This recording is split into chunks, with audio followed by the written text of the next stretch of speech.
কুল জাল হাক্কা ওয়া জাহাকাল বাতিল ইন্নাল বাতিলা কানু জাহাকা। কোরআন বলেছে যে সত্যের বিজয় হবে, মিথ্যা দূরীভূত হবে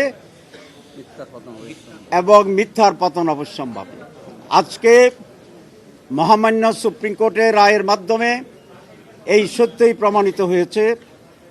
অ্যাডভোকেট শিশির বলেছে সত্যের বিজয় হয়েছে, সত্যের বিজয় হয়েছে, সত্যের বিজয় হয়েছে। আজকে 11:30টায় ডিপ্লোমা ইঞ্জিনিয়ার্স ইনস্টিটিউটে সাংবাদিক সম্মেলন হবে। সেখানে আমাদের মোহতারাম আমির জামাত প্রেস কনফারেন্স অ্যাড্রেস করবেন। আমি সেই জন্য আর এখানে কথা বলতে চাই না।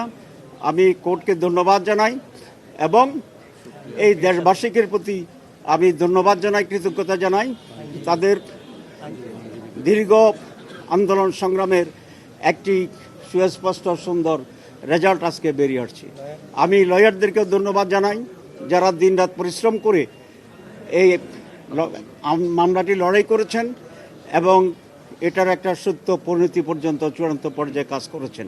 আমি আপনার সাংবাদিকদেরকেও ধন্যবাদ জানাই। বিভিন্ন সময়ে এই মামলার বিভিন্ন নিউজ এবং এই প্রক্রিয়ায় আপনারা যে অংশগ্রহণ করেছেন, দেশবাসীকে অবহিত করেছেন, সেই জন্য